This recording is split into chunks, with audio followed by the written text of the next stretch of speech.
You ready? I was like looking. Good evening. I'd like to call our meeting to order, and we'll start with the Pledge of Allegiance. I pledge allegiance to the flag of the United States of America and to the republic for which it stands, one nation, under God, indivisible, with liberty and justice for all. Good evening, everyone, on this nice sunny spring day. Have the clerk please call the roll. Supervisor Fountain? Here. Treasurer Horning? Here. Clerk Choview? Here. Trustee Collier? Here. Trustee Germain? Here. Trustee Harper? Here. Trustee Petrucci? Here. Thank you. Item number 4 is approval of our meeting agenda. So moved. Second. Motion by Trustee Harper, second by Treasurer Horning. Any discussion? Being none, all those in favor say aye. Aye. Those opposed, nay. Motion carries. We added, due to the potential a lot of discussion this evening, we did add, and we're not going to comment, but we added to our agenda tonight an opportunity for public comment following the applicant on number 7A.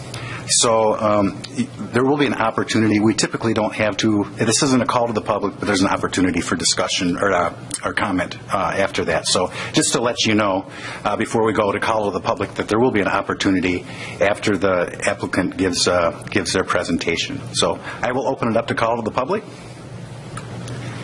Good evening. Good evening.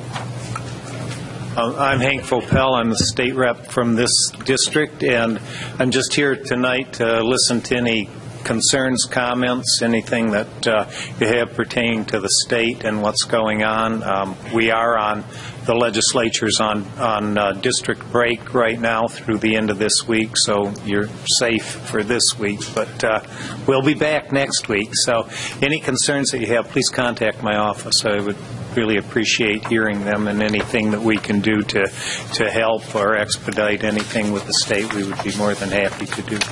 So thank you. Thank you. Anybody else this evening to call to the public? Being none, we'll go to item number 6, which is approval of our consent agenda. So moved. Support. Motion by Trustee Kalani, second by Trustee Petrucci. Any discussion? I did just want to make a note on the last 2 items there, just to call them out.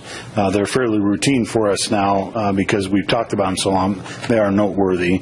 Item O, of course, is the closeout of SAD number 2. The bonds have been paid back. That special assessment is complete, and the remaining funds are transferred then over to the sewer O&M fund. And then on letter P, that's our projected operating surplus for the year. That would take us back to 100% of expenditures in the general fund, and the remainder of that is being transferred to the capital projects fund. So they want to call those out for you. Thank you. Any other comments or discussion? Being none, all those in favor say aye. Aye. Aye. Those opposed, nay. Motion carries. Thank you. Item number 7A is site plan SP number 538-C. This is a concept plan for a planned development mixed-use concept on M59 and US 23. Actually, old US 23. Good evening. Manager Wickman is going to, after you give your presentation to what your proposal is, he's going to go through some questions and such, and then we'll open it up to the board members. Okay. Any specific questions that they may have. Great. So, Thank you. welcome. Thank you. I'm Paul Mott. I'm the Director of Land Acquisition and Planning for Edward Rose and Sons. We have Rob New, who's the Director of Architecture, and Nathan Anderson, who's a Manager of Land Acquisition and Development. It's working. Is this working? It works tonight. I think okay, it good. is. Good. I can hear you. Okay. I guess just to orient people to where we're at and to talk about some of the things that we look at when we come into a community. The property that we're looking at is at the southwest corner of Highland and Old US 23. It comprises about 63 acres in this area here. We have Mill Point and subdivision to our west, the Stockwell Academy to our west, and this is LaFontaine used cars here. Oak Brook Apartments are here. This is the old high school. Across the street is the Target, Kmart's, and Kroger's. On the northeast side and over here is Myers. This is the Walmart that closed down. Then we have this small assortment of shops and restaurants directly adjoining the property that we're looking at.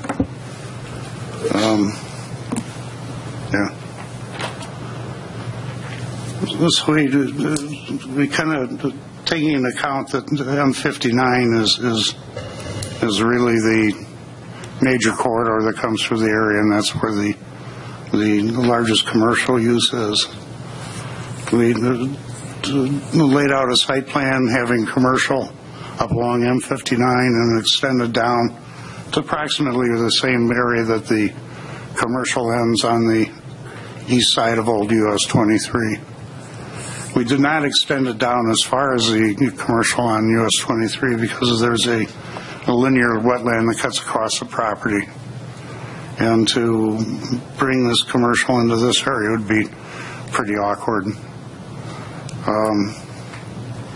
In laying out the concept plan, we took a look at the topography on the site. We looked at the existing vegetation. We looked at the wetlands as well as the surrounding uses. And what we came up with is this linear park, which would be associated with the wetlands. Well, we can move that to, yeah. Anyways, yeah, we have this linear park that's associated with the wetlands. This is Mill Point subdivision, and what we wanted to do here was to create a transition from the single family to the west to the multifamily to the east. So we brought some townhomes. These would be rental townhomes into this area in here to create that transition. We are preserving any of the wetlands that are existing on the site. There's a small group of trees here that we're also preserving. The property is 63 acres overall. We have about 12.8 acres of commercial, with the rest being dedicated to multifamily. There's a pretty extensive landscaping and open space within the development. This area here is all open space. We have green belts along US 23, along the frontage. Again, this linear wetland that we plan on enhancing as part of the project. And we have a small open space up here that would be utilized as a focal point for the commercial as well as the apartments. In effect, it would act as a gathering place where people could come up to enjoy the different types of commercial uses. The commercial uses that we are thinking that may be attracted to this area would be some additional restaurants, maybe just different types of service uses. I guess I should have started with who our company is, and but anyways, Edward Rose has been around. They've been in business since 1920, when they started building single-family homes. In the mid-1960s, they started building multifamily residential. They are a little different than typical developers in that when they build something, they hang on to it, they own it, they operate it. You get a lot of developers that come in, they build something and then turn it, they sell it as soon as they can. So we treat these developments as investments in communities, which is basically what it is. We're investing a lot of money in the community. This project here would probably represent about $40 million worth of investment just on the single or the multifamily portion of the development. The commercial portion of the development would probably represent about a $10 million plus investment into the community.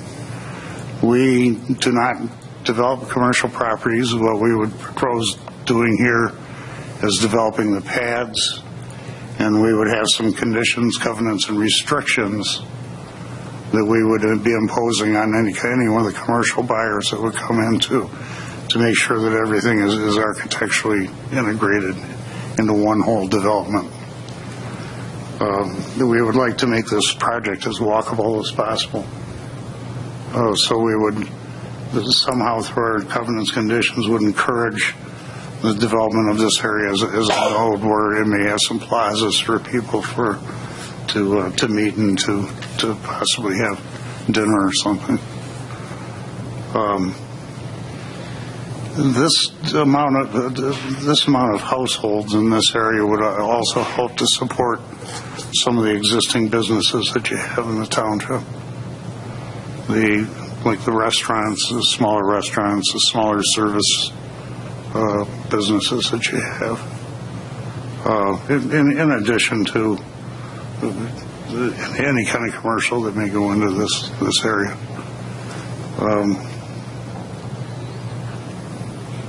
So anyways, we're talking about developing a lot of green space, and in addition to the green belts here and the green spaces here, we would create a buffer between the townhomes and the single-family residential. I think we have a sketch on that. Again, this would be any kind of an existing house over in the Mill Point subdivision. They have some existing trees along the property line, but we would come in again and enhance this area between the proposed townhomes and the single-family residential with additional plantings to create a green belt between our project and the existing single-family residential.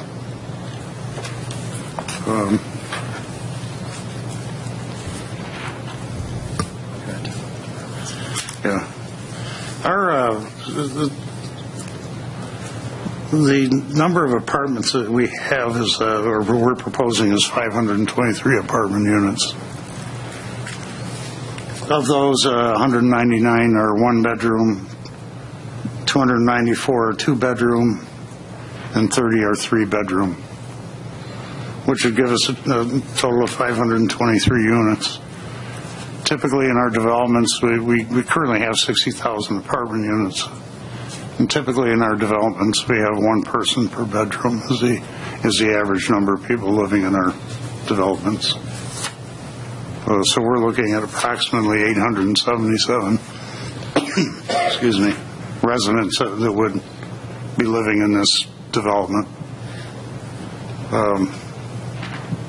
Our typical resident is a young professional. Generally, they're from the community that we're locating in. We have young professional singles, we have young professional couples, and we have empty nesters. That's our predominant tenants that we find moving into our communities. The rents would start about close to $1,000 a month for a one bedroom, and go up to about $1,500 to $1,600 for one of the townhomes. So we're not talking about a Section 8. We're not talking about low-income development here. We're talking about market rate community that we think would be quite an asset to the community. I think with that, we'll turn this over to Rob, and he'll go through some of the architectural. Okay, thank you. Yeah, my name is Rob Noob, Director of Architecture with Edward Rose. We've selected three different building types to put in this proposed site plan. The first one here is we call our manor homes. These buildings have 36 apartments, residences in each building. They're a combination, mostly two-bedroom apartments, some one-bedroom apartments, and Each building has two three-bedroom apartments. The thing that makes this building a little unique is that there are garages located on each end of the building. So there are 12 garage units that can be rented, and from anywhere in the building, you can get to your garage without going outdoors in the rain or the snow.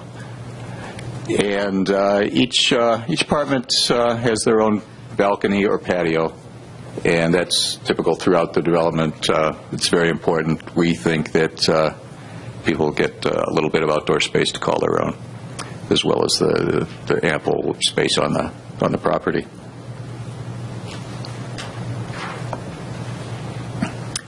Here's some pictures of the manor-type building constructed. In this case, it was in Tennessee. And the other thing that you might notice about Ed Rose buildings is we don't build vinyl boxes. All our buildings are predominantly brick. You'll see brick all around the base of the building, and in this case of this building, mostly up to 3 stories.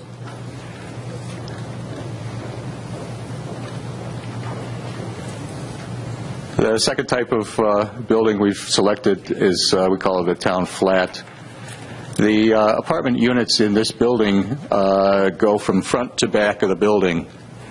On the rear of the building, each has a balcony or patio off their living room, and front of the building is their bedrooms. We've utilized this building on other properties where there's a view or a pond, and everybody gets a, quote, lakefront view. In this case, we've situated them along the linear stream wetland, and to take advantage of the view of that feature. Again, these units have, these buildings have 36 apartments in each building. Each one has their own balcony. The entrances, as stairwells, serve 6 apartments each. So there's a little bit of sense of community. You actually have neighbors that you will see, as you come up and down the stairs, and it breaks it down to a smaller scale. These buildings are 3 stories, as were the town flat buildings. Here are some photographs of the town flat buildings. These were built in Ohio. Again, we see a lot of brick all the way up to the 3rd floor. We think they're compatible with the community and the type of housing that you have in the community.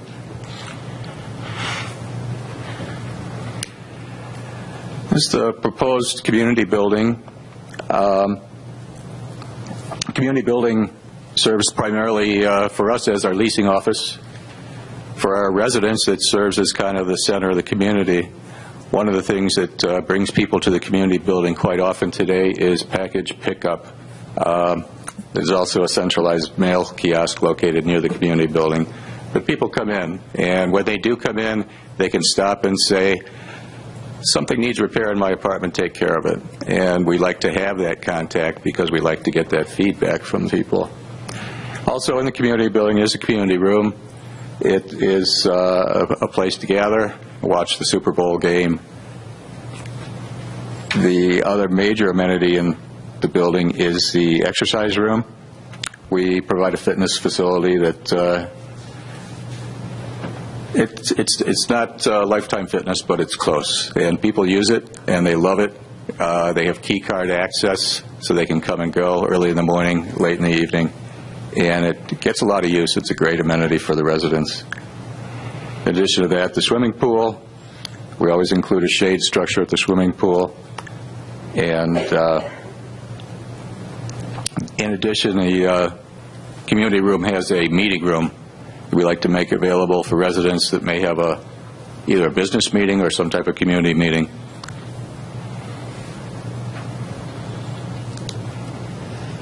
This is the 3rd building type. These have yet to be developed in terms of a floor plan.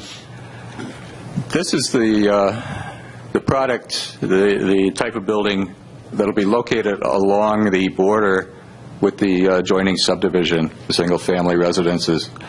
These are two-story townhomes, rental townhomes. There'll be 2 and 3 bedrooms.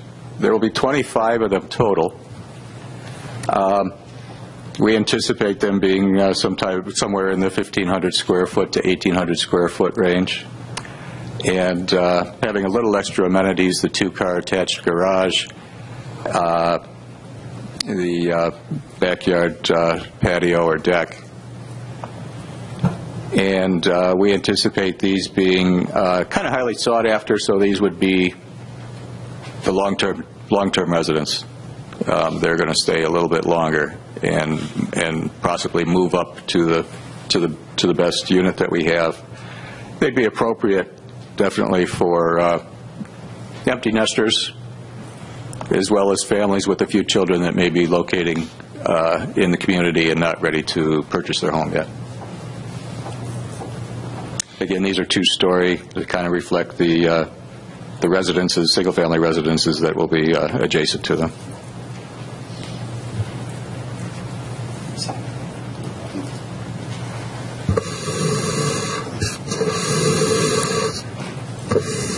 I'm Nathan Anderson. Just a couple things to add. One thing, actually, I'll get this back out. Probably help if I got that out of the way. One benefit of the 3-story apartment buildings is the amount of open space we're able to provide and amenities throughout the development. The open space is around 58% of the development, and another thing to add is that when you compare building out the entire planned development of the 65 acres as all commercial and the traffic that would generate, and then compare it to as it's proposed with the multifamily, it's about a 46% decrease in traffic, which I know is a very critical issue, with this area. So the proposed use, when built out, would be a significant reduction in traffic.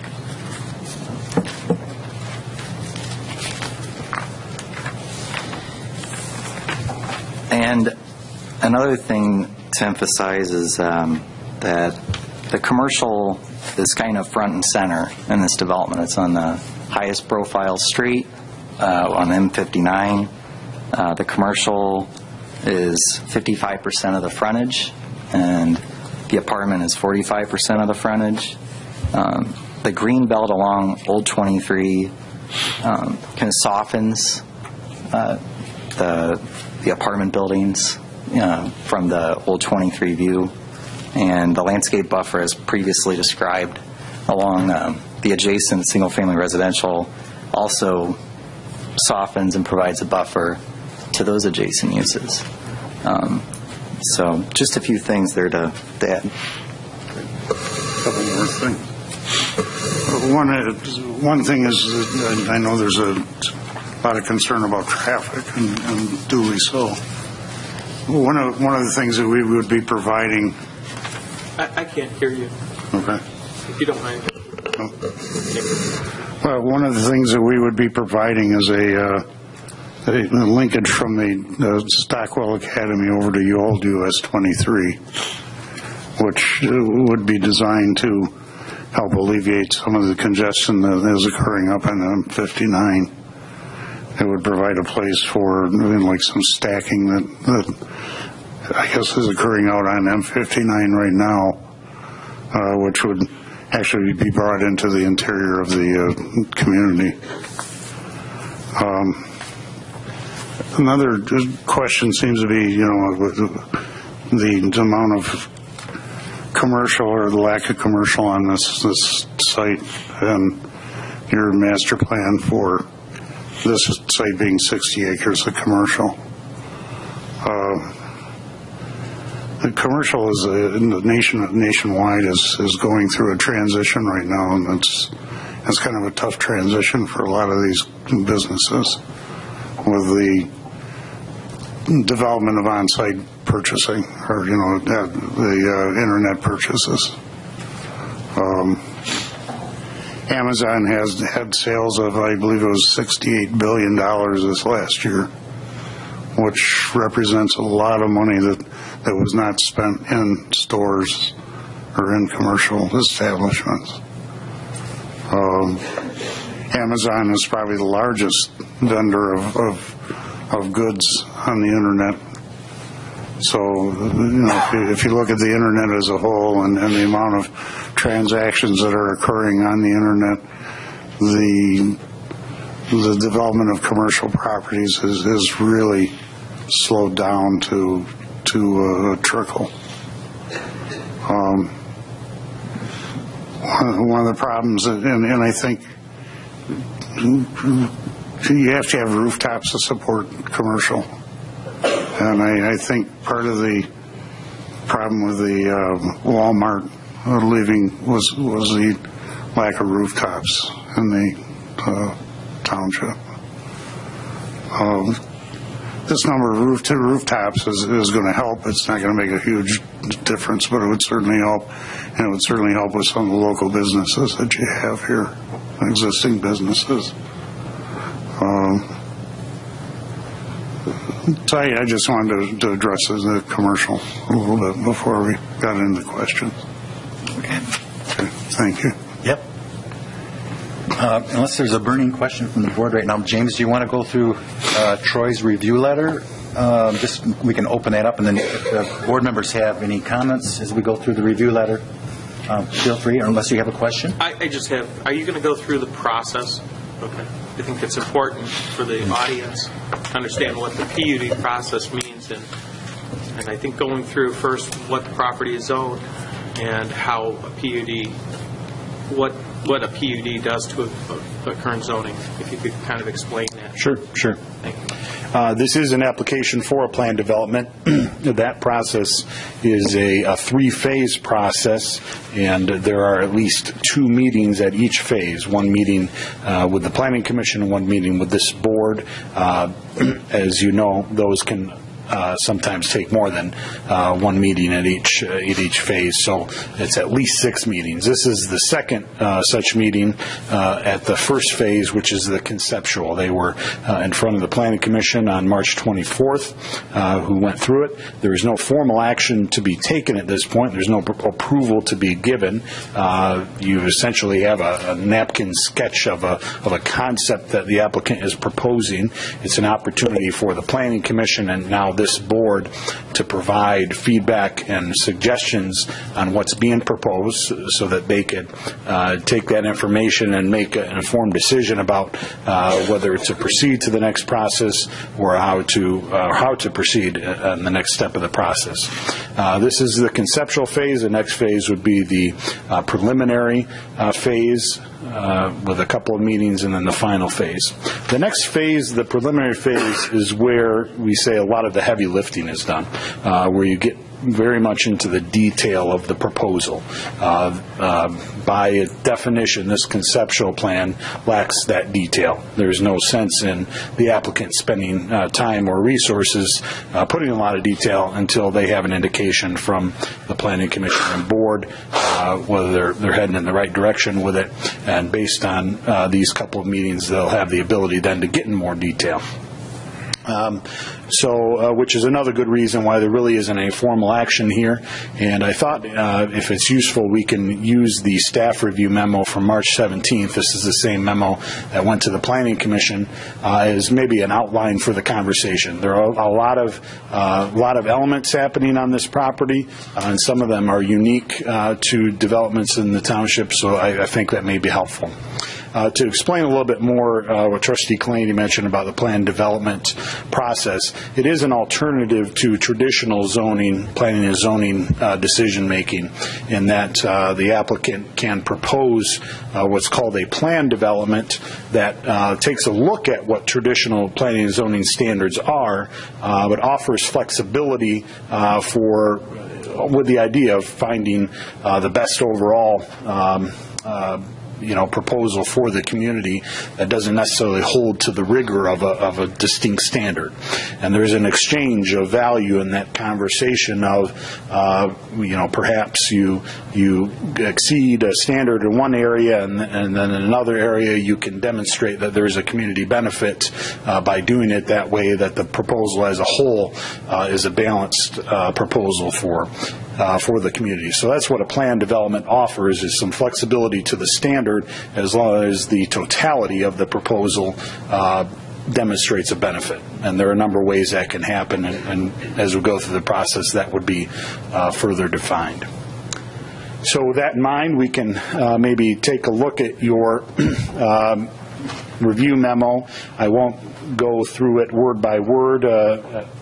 We don't need to talk about the clay and the loam and all that good stuff, but there are probably a number of elements that will deserve some board questions and feedback and discussion amongst yourselves about how you might view this proposal. I do have a question. Sure. It's a liaison from the Planning Commission. Mm-hmm. There were a number of questions that the Planning Commission had. There were a number of issues that the Planning Commission brought up. And I know some of the board members watched that particular meeting. And I think some of those questions, one of the concerns, perhaps that would be another aspect that should be discussed, is in terms of what concerns the Planning Commission had, but I don't know how people want to proceed. Yeah, I don't know. I don't necessarily have those noted. That's a good point, and I'm sure that some of the questions that the board will come up with will mirror those. That if you did have a chance to look at that meeting, if you have, there's no harm at all in asking the same question if you have them from that Planning Commission meeting. I will only point out that, and I still have some questions that I have for the applicant. One of the issues we have is whether or not, our township can support, the number of apartment units that are being proposed in light of some other developments that may also be coming into the township, and whether or not the applicant had taken into consideration that in their market study to determine whether or not that would be supported. I'm not sure if you're aware of the developer that's looking at the special planning area we have designated in the township at Pleasant Valley and M59. There are a number of units coming in there. Our big concern, one of the big concerns I know of some of the Planning Commission members, is that you start a development and the economy begins to falter, and then you end up having empty spaces with cement, and then suddenly there's a change in the direction in terms of the type of apartment complex that that the applicant may want to change to because the market changes. And I guess that's probably one of the biggest concerns, is how do you proceed? How do you intend to address? Because at the last meeting you said this would be a phased-in process, take a number of years. But the concern I think that people have is that what's promised today, whether or not that's going to be there tomorrow. I mean, that's, I think, a legitimate concern of the public. We did take some of the proposed apartments into consideration when we did our market study. The number of proposed apartments was a little bit less than what it is now. So our market study was based on a prior number of apartments.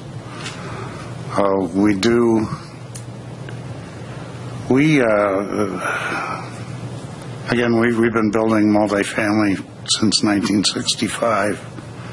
And we've never defaulted on anything. We've completed all of our projects, except for one. I think one of the principals we have passed away during the construction phase. That was down in Nashville, and that was something that somebody purchased immediately and built more apartments on it. So I don't know if that was 100% clear that the Pleasant Valley properties, about 300 to 400 multifamily units are being proposed there. Yes. You did a market study that took some of that into account? Yeah, it took approximately 200 units into account. Okay. And based on that, we projected a 5 to 7 year build out for our project. So you felt that the market would absorb those units and your units within a 5 to 7 time frame? Yeah. Okay. Yeah. So I think they have about 150 more apartments, so that would probably add a couple of years onto the build out of our project. We do not come in and build the whole project out at one time. That would be disastrous to the market. It would create the huge number of vacancies that would just drive the market down. It would certainly affect the rental rates that would be asked for apartments in the community. Paul, if you could foresee this development going forward, what would you envision your first phase? Our first phase would be probably this area to the south and work it up into the commercial area. We'd start with a couple of the multifamily buildings would be the first phase. Get those filled up and then do another 2 buildings with a community building. And we would just build to the market. So I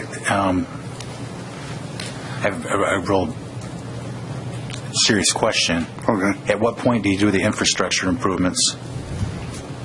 Well, yeah, Because there's going to need to be some significant road improvements to this project. Oh, yeah. And is that, do you in your past project, do you phase those in, or do you do it all up front? Well, depending on the community and depending upon what requirements we run into, we've done them all up front.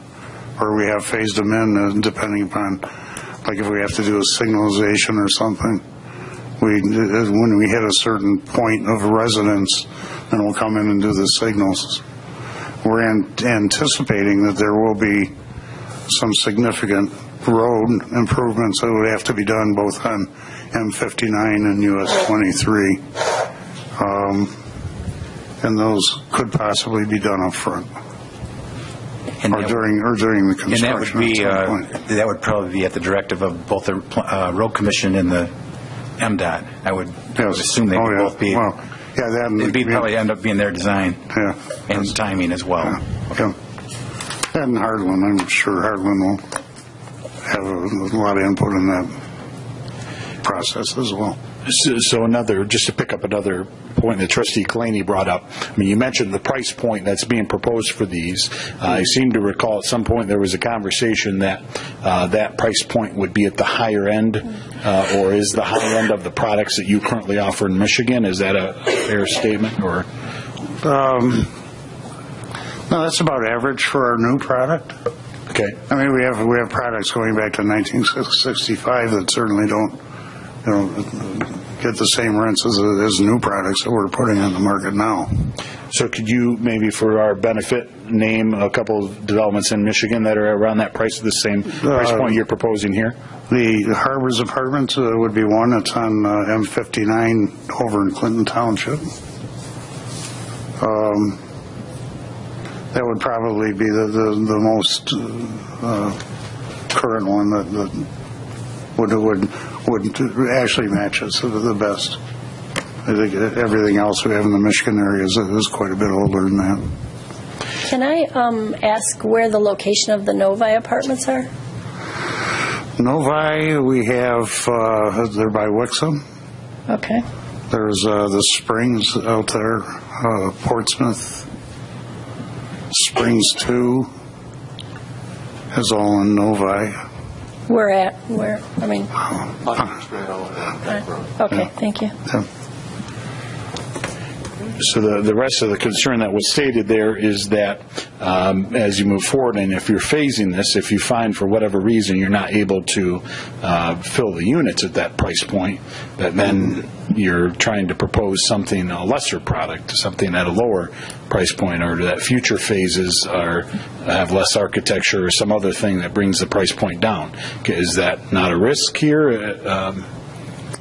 Generally, when the economy slows down, we stop building, and we price our product to the market, and we're going to be doing that even more so in the future with some of the computer programming and market analysis. We're entering into a phase of constant market analysis with our products, where we are matching the market. and pricing everything to the market. So the competition then becomes in what kind of services can you provide, what type of amenities, that kind of thing, rather than just a pure, we got cheaper permits than everybody. Where would this product sit within the local market? Are there other products in this price range nearby, maybe by others? Or would this be an average middle-of-the-road product for this area? Or this would be a little bit higher than average for this area. You really don't have that many apartments in Hartland.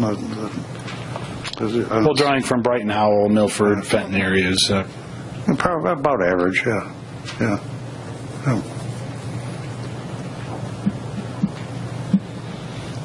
Okay. Just trying to dive into all the nuances of those questions. Mm-hmm.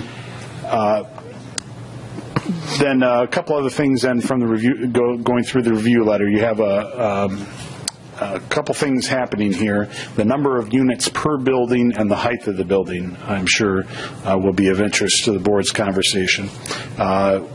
These are proposed to be 3-story buildings. The board will recall that when we updated our fire apparatus, we did update the ordinance to allow and make provisions for buildings of this height. And at the time it was contemplated that that would be appropriate. The closer to the interchange, the better, so to speak. So in that regard, this seems to fit what was expected of buildings of this height. I guess the question for the board is, do you find that height to be acceptable? Is it... James, well, for me, the height is not the issue. It's the fact that it's 3-story, and our ordinance doesn't even support a 3-story building. Whether it's 35 feet and it's 2-story or it's 3-story. Right now, our ordinance says apartment buildings are 1 or 2-story. They don't contemplate. There is a problem with there is an issue with the ordinance, though, because I think it contemplates a garden apartment. Right. And you cannot, from an ADA standpoint, those are not right, permissible. But I'm saying so, it doesn't allow for 3-story apartments either. If you were to, the elevation change in that intersection, there's quite a lot of fall from the M59 area to that corner. Probably drops 10 feet. I mean, and it kind of grades. What kind of land? I know it's early on, and what kind of a land balancing do you think you're going to have? Are you going to do a little piece at a time, or commercial will be at one elevation? Because if it was to be lower, that 3-story elevation visual from M59 would look a lot different than it would internally in the development itself. I know it's really early on. It's the majority of the complex would not really be visible from M59 with the buffering and some of the different elements that would be put in place. Can you expound on what your vision? Well, I guess especially with the commercial buildings as they develop, the buildings behind the commercial buildings would become people don't see them as much. You have a couple of factors. You have distance. You have the buffering and the enhancement we would be doing with the wetlands, as well as the commercial buildings, is acting as kind of a block, a visual block to the buildings. I guess really, as far as the grade change and how that would impact, I wish I could answer that, but at this point, that's fine. Yeah. Back to Treasurer Horning's comment, yes, to clarify, the multi-family residential zone district does say 35 feet or 2.5 stories, whichever is less. And then you noted that those half-story bottom floor apartments might cause a problem. Does the board have any thoughts on what's being proposed here in the way of 3-story? That would give them an indication whether that might be acceptable or not.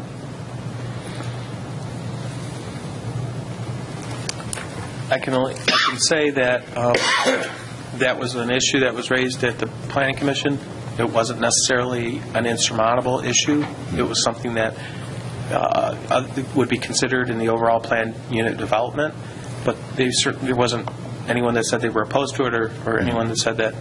I mean, most people said that they would be fine with it given the height distance. I did bring up at that point myself the fact that it was, this would be the first 3-story apartment complex we'd have in the township, and certainly something we should consider in light of all the other aspects of this particular development that is proposed. I'm not sure how high the apartments or the townhomes behind Kroger, but I think those are close to being 35 feet. If anyone knows the answer to that, I don't know off the top of my head. But those... it seems like you actually go up an elevation behind that. Yeah. Not a lot, but some. Some, okay. But I mean, that's one thing to consider in looking at this. One of our concerns, it really goes back to the issue of developments being partly done and not finished. That's an example of one who was proposed to be a townhome in phases. They got through, I think, the first phase, or possibly the second phase, and then the developer went bankrupt. So I think the bank owns the other portion of the property or somebody. But I guess where I'm going with this is that would be a major concern with this development. So that we've talked a little bit about that earlier. As far as our economic viability, we're very well funded. We fund all of our construction ourselves, and when we do go for a mortgage, we're very conservative on. We'll ask for like a 50% rather than 65 or 100% that some developers ask for. Again, these are investments that we're making, into the community, and we're trying to treat these as investments. And it doesn't make sense for us to over leverage these things when we can just go ahead and build on our cash flow, essentially. One of the things about 3-story buildings and the 36-unit buildings is that this is what allows not only us but other developers to provide the amount of open space that we're providing in these types of communities. If we are doing this with 1- and 2-story buildings, this site plan would look completely different than what it does now. It would be full of parking, it would be full of buildings, and there would not be very much open space available for people as far as recreation or just views and enjoyment of an open yard, basically. If we were to visit your Harbors project, do they have 58% open space as well in that development? I would say yes. Yeah, the Harbors has a lot of ponds that we developed, and the buildings there are all associated with ponds. Some of them are used for retention, some are not. But when you look at the amount of ponds, and it's easily 50%, 58% open space. So as for the 3-story, it's duly noted that Planning Commission comments were amenable to considering that. This, of course, has to be approved by the Planning Commission and the board. And the very purpose of the conceptual phase is if there are any board members or a consensus of board members that feels that they need to have feedback on that, I'd certainly encourage the board to say as much right now on whether that's a concern that you would have. Well, I'd like to say a few things. For one, people keep bringing up that Walmart closed, and look at the retail. The last time I remember, a crowd in this room, huge, was against Walmart. People said they weren't going to support it. Hartland is not a Walmart-type community. We have a higher income level. We weren't going to support it, and I could throw a rock in that parking lot and not hit a car. So to tell me that Walmart closed and they didn't do their market studies and everything kind of bothers me, because I'm sure Walmart did all their studies before they came in. They unfortunately came in at a time when the economy took a dump, and 2, they weren't supported by Hartland residents.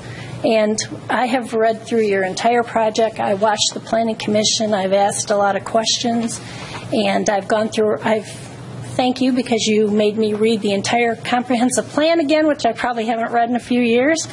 And although I think your plan is could be a really good plan, I cannot support it on that corner. We, in Hartland Township, only have 1% of our land. We only have 1% of our land zoned commercial. That is a hub of commercial. We have 696 acres of multifamily residential already zoned that way.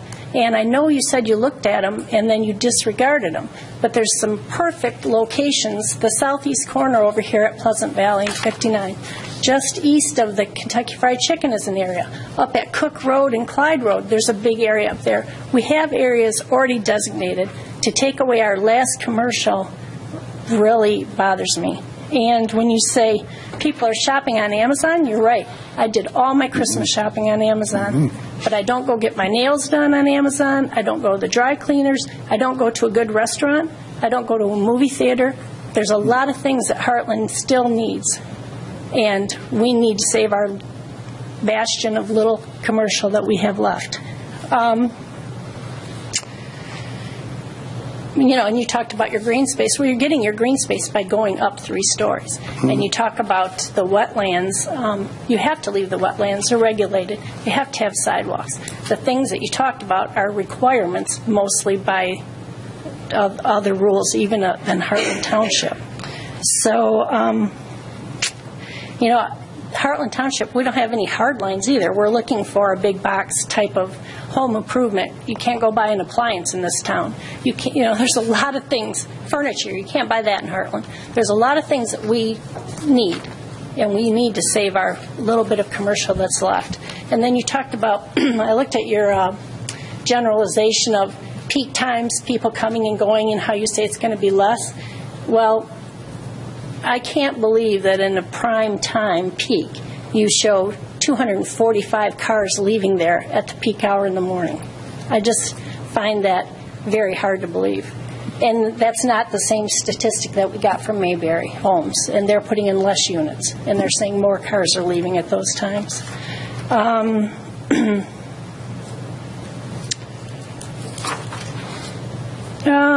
You talked about the multifamily residential and a lot of different things. And our multifamily residential does say it consists of single-family homes, townhouses, or 1- or 2-story apartments. Page 64 of our comprehensive plan. And then it does say on page 85, it speaks to the commercial, and it says it should remain concentrated around M59 and US 23 as far as commercial. And lastly, we updated our future land use and our zoning maps last September. There was no discussion of a PD of having residential there.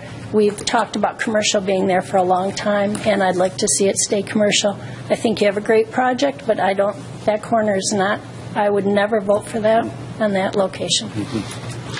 Mr. Supervisor, I'd like to make a comment as well. I appreciate the fact that you want to invest $40 to $50 million in our township. I do appreciate that. I think the building appeals are great. I think that the project is a nice project, and the layout is really desirable. I can tell you that before I was elected to the board in 2004, I served on the Planning Commission for 6 years, along with 3 other fellows that are on this board right now. And we were the ones that put the comprehensive plan together. And we were the ones that took meeting upon meeting and hours of thought and discussion over the comprehensive plan and the future land use map when it was initially adopted. And we sent it to the board, and they did adopt it. And not one time did we talk about the 4 corners of US 23 and M59 ever being residential, because it is the hub of our township. And I know traffic is an issue, but it's not a big issue with me, because I can tell you that no matter what we do in Hartland, we still have Osceola Township, Howell Township, Highland Township. They're going to be building along M59, and there's going to be traffic issues. And we're not going to be able to resolve that ourselves just in Hartland.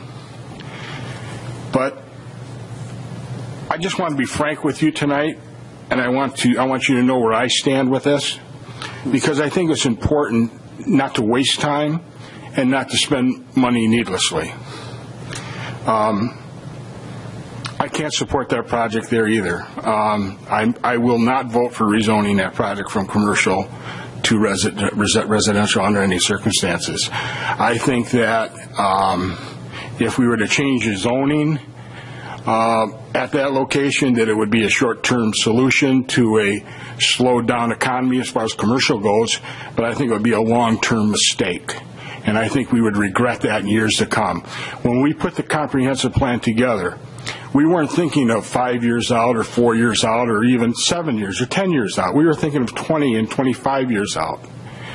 And I still believe today that 10 years, 15 years from now, we're going to regret, if we ever change that from commercial to residential, that we don't have commercial in that location. So I will be opposed to this at that location, although I don't want to scare you away from Hartland, because I think Hartland is a great place for your type of housing, and I think that even the studies that we have done, it shows that we could use more apartments in this area. So there's other areas in Hartland Township where you can move this project, but not there. I will not support it there.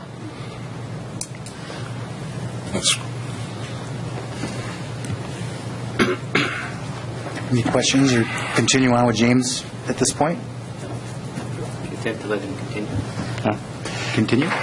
Related to the three-story issue, another thing that has come up is that certainly you see a lot of green on the plan, and on a two-dimensional plan, that is noteworthy.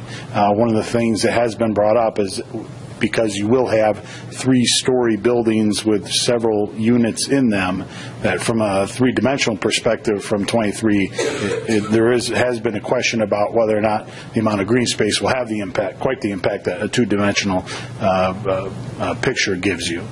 So I don't know if the board has any thoughts along that. I know at the Planning Commission there was a request that a rendering be given from a street view to give a better perspective of that.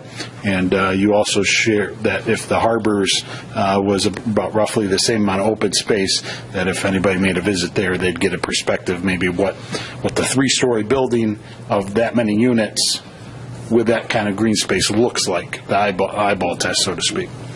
So I don't know if the board had any other thoughts along those lines, but I know that was noted before. Well, one of the things that we talked about, if you can recall, I certainly recall the conversations we had when we were on the Planning Commission, that we didn't want Hartland to turn into a Canton Township where you can't even move on Ford Road at 2 o'clock in the afternoon on a Saturday. And we didn't want Hartland Township to look like the Dolly Madison apartments that are out off of 75. I can remember those conversations. And I know that when you do a project like this, initially it's beautiful. It's a nice project. But you're going to be able to see that off the freeway. That's the first thing you're going to see when you're coming off the freeway. I'd rather keep it commercial. I'm just one vote. So we got 6 other people that you can deal with. But I'm just one vote. And I can't see us changing that from commercial to residential under any circumstances. And Walmart's problems, as Kathy said, Walmart's problems were Walmart. Mm-hmm. Their pricing was different in Hartland than it was in Howell 10 minutes down the road. So where do you think if people wanted to go to Hartland or Walmart, where were they going to go? They were going to drive 10 minutes and get it cheaper. So their problem was themselves. So I don't know. I think I've said enough, but I just think we would regret making that a residential piece of property. And I do want to also tell the people out here, too, that this is a nice project. It is a nice project. The property is zoned commercial. So sometimes you got to be careful what you wish for, because commercial sometimes, a commercial project that comes in there and meets all the ordinances, we won't be able to stop. We won't be able to say to them, no, you can't build that if they meet all our requirements. So that's something you need to take in consideration. So the next thing has already been touched on is the use itself. I pull up the land use map here. because that it has been mentioned that the future land use for this property in the corner here was commercial. That's all the red areas around the interchange. All the areas marked in orange are those on the future land use map designated for multifamily, and so some of those were mentioned. As a PD, this issue may be one of the bigger two issues facing the board for question is the use. That generally speaking, with a plan development, the predominant use of that plan development would match the underlying future land use or zoning. It is currently zoned for general commercial. The future land use is general commercial. None of that gives any description of residential, let alone multifamily residential. Are there any other feedback or comments from the board in regards to the use for this property versus? Well, I have some comments as well. I was on the Planning Commission when we went through this, and it took us 4 years to get through this process. It seems like it was 4 years anyway. It was 4 years. We were very, very cautious when we decided what we were going to turn orange on this, because at the time I don't think we had anything that was future land used as multifamily. And I don't have my little clicker with me, but if you look at the little candy cane area on the corner of 59, that is the special planning area. That is the development that potentially is coming in here. Matter of fact, in a couple of weeks, I think they have another meeting. And if you look at right across the street from there, that is all planned multifamily. And right next to that is I don't know if it's a trailer park or not. I don't know what the name of the subdivision is. Yeah. And then if you look up on Clyde Road, just south of Clyde Road where it's purple, that was going to be maybe light industrial, but we still were trying to find the right percentage in our comprehensive plan to future land use multifamily. And then there's another one right down the street here on Clark Road. And you'll also notice the Fox Ridge development, as Joe mentioned earlier, that's not completed, but that whole area there was also multifamily. And one of the criteria that we used to make those was that you wanted them close to your schools. So if you'll notice that most of those areas that we identified are close to not only the middle school, the high school, the village, and they do that due to the fact that a lot of those people might be starting out. I know I lived in an apartment, and I bet if we had a show of hands on the people that live here, I bet a lot of people would raise their hands if they said they ever lived in an apartment. So I have nothing at all against them, but we do already and had a plan put in place in our future land use comprehensive plan for multifamily, and I don't want that to not be forgotten, because if we take that proposed corner out, that takes a large portion of our master plan commercial. I don't know what percentage it is. We still have a lot of PD opportunity as well. But we had, as Joe I think mentioned, we never really thought that would be 100% or 80% residential or apartments in the future. We totally only have 334 designated acres of commercial. We had, even when our other projects were coming forward, we were trying, and I think we're still in the process of trying to make sure that we are on a good mark for acreage for commercial to support our area. James, do you remember if we ever got any further than just the discussion on that? Yeah, there is no build-out analysis done on those. We were working on that. This development has come up rather quickly, but we wanted to make sure that, and I concur with Joe that if we lose that corner to something like that down the road, we may regret that. I'm not saying that we will or won't, but that's a very, very big concern that I have.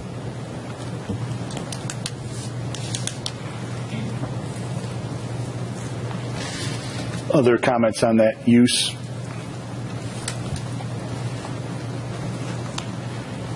So the other probably major thing on everybody's mind, of course, then is traffic.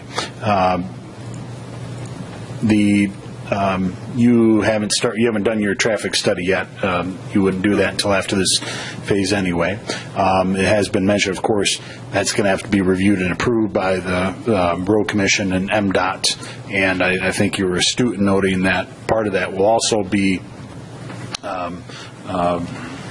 from the township's perspective, because it can often be, especially with something as high profile as this, that there's a minimal standard that will appease, MDOT's traffic engineers and the road commissions, and then there's the eyeball test of our residents of whether what's proposed there to mitigate the traffic concerns really meets expectations, and that there would be some conversation around that. We've been experienced in a number of those areas and meeting with them. I guess with developers and coming up with solutions that address all the concerns, I would look for the board to, if you have any expectations of what that traffic mitigation looks like, maybe it would be a good indication now.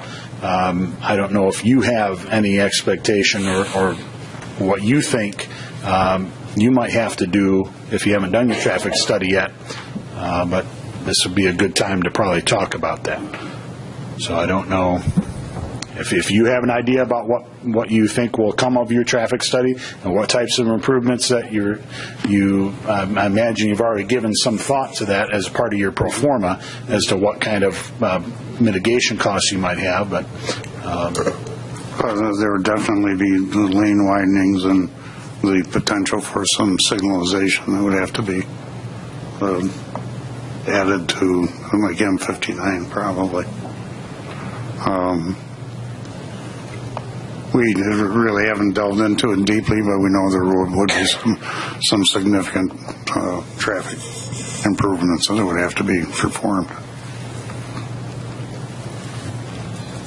Is there anything from the board's perspective that you want to share at this point, or any feedback along those lines? Look, again, I think I mentioned earlier, but one of my biggest concerns would be what triggers the improvement. Mm-hmm. Because if I'm not, I shouldn't have a doom and gloom outlook on life, but sometimes I do. And if it doesn't come to fruition, then we're stuck there with something that doesn't work. So that would be a real big, regardless of what development will go there, I would still have that same concern. Mm-hmm. Oh, we understand that. And then we anticipate it would be done up front. Okay. I don't know. I would see so much traffic generated from that corner that it wouldn't even end up being turn signalization. I think it's going to end up being a turn right, make another Michigan turn. I don't see that being signalization correcting that problem. And I think it's going to. I think that you're going to end up making a Michigan left. Mm-hmm.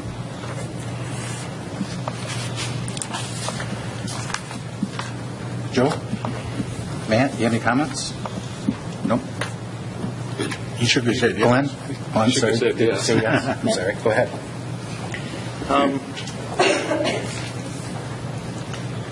I had a question about the garages that were mentioned for the townhomes. And I think when you had the photograph up there, it looked like there was a garage door, an overhead garage door in the front of those buildings. Mm-hmm. Would that be a one-to-one garage for every apartment, and would they be sharing with the neighbors? That was the townhomes. The plan would be for each of those townhomes to have an attached two-car garage.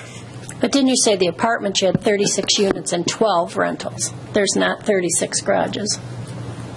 On the apartment buildings, Right. yes. But in these townhomes, they would each have a two-car attached garage. Okay. And these are the townhomes that are adjacent to the subdivision. Has anybody looked to see what the current open space is in the Mill Point, which is the residential area to the east, to the west? I'm just wondering how that would compare to the 58%, I think, that was mentioned for your development. That's a good question. I don't know what the answer to that is. Your microphone closer. Sure can. Thanks. I don't know if that's something you could evaluate. Troy, you wouldn't have any idea what that would be. Well, I'll keep asking questions, but no one has answers. Next question I had was you were talking about the percentage of commercial road frontage versus residential. And that's only along the road fronts, right? Yes. Okay. Do you know what the percentage is if you looked at the perimeter of the entire property? It's 55% commercial and 45% residential. That's not the whole perimeter, that's just 59 and 23. Oh, yeah, that's just the frontage, yes. It looks like it might be closer to maybe 35 and 65 or something like that. We'd have to look at that, yeah. Sorry, we can't answer any of your questions. Well, my point on that question was is that from the standpoint of people either, on any of the sides of the proposed development, it's going to look largely open space and residential. Yes, yeah. Okay. There was a question raised about how fast you might build out the development, and I don't have any statistics, but other than periodically driving up and down M59 to Howell, I know on the southwest corner of Latson Road, they've been building some type of housing. It looks to be single story to me, majority of it, but those have just gone up fast, and it looks like they're highly occupied. And that kind of jives with the study that our own township has done that shows that where we are lacking in terms of residential housing opportunities in our township is on the entry-level homes and apartments. Yeah. So I guess, I would think that if you are building a high-quality product, that it might happen quicker than you think, based on what's happened in other areas. But then again, I have to qualify my own statement because you're going to have other competition if the Mayberry development on Pleasant Valley proceeds as well. So I kind of think your comment about significant road improvements, I agree with you 100%, but you might even be underestimating what would be required. I think that whether it comes in with a mix of commercial and residential or purely commercial down the road, that is an intersection that's overwhelmed as it is at peak times. And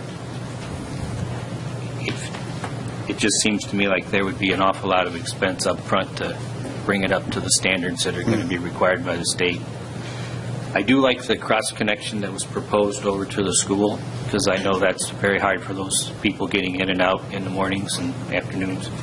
So that would be a good improvement, I think, for the community. I recognize that this would be a planned development and that we have the liberty as a board to allow something that's not normally permitted in our ordinance. And that would be the 2.5-story maximum. And I believe that housing styles have changed. When you look at, if you've been in business as long as you say you have, you know what you were building years ago, and it was largely, 4-to-1 roof, and that was about all you'd see. And if you drive through any of the more modern subdivisions, even in our township now, they're much, much steeper roofs, and many of those buildings are approaching over 35 feet high, at their peaks. I know we allowed a 3-story high school to be built here in our township. It's from the road frontage, it looks like a 2-story building, but in the back, if you drive around, it's 3 stories high. So we have, allowed these types of things in the past with the proper provisions. Does anyone know how soon the Livingston County Road Commission or the Michigan Department of Transportation will have their initial responses to us? Yes. It wouldn't be until they Yes, it is. conduct their traffic study and submit it to them, and then they would meet, and we'd be a party to those meetings and work through those issues. I don't know if you know how long you might expect a traffic study to take on your end. Traffic study takes about 3 weeks, 3 to 4 weeks to complete.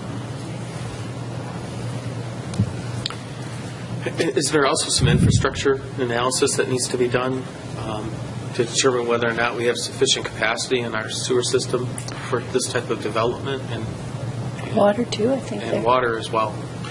Because it is a conceptual, we don't necessarily have engineering detail to review that against. Right. Just generally speaking, it is obviously right at the center of everything where the mains are the biggest. So, I mean, I don't think we have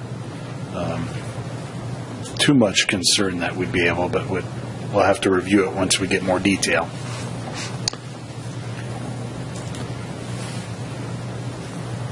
So I think I hit the highlights of the staff memo. Certainly, forgive me if I skimmed over anything that you'd like to address. I guess with that, I just turn it back to the board again for your questions, comments. And again, this is the opportunity that if you have any guidance that you want to make sure that they leave here with, you'd want to state that now. Joe, is there anything that we missed that would be at the Planning Commission level that we didn't discuss tonight? Does anything come to mind? I'm trying to remember. We talked about the issue of the number of apartments and concerns there. Less of a concern, I think, from the Township Planning Commission was the height. Although I have some concerns personally, but that was not a major concern. There was a general consensus that, we should be open-minded with regard to this project. That, in the sense that, of course, it's at a conceptual stage, and there are a lot of unanswered questions that still need to be, or concerns and issues that need to be looked at before any kind of formal decision-making, in particular traffic study that was mentioned, issues on infrastructure. I think some good points were made tonight regarding if you take away commercial, where do you put it?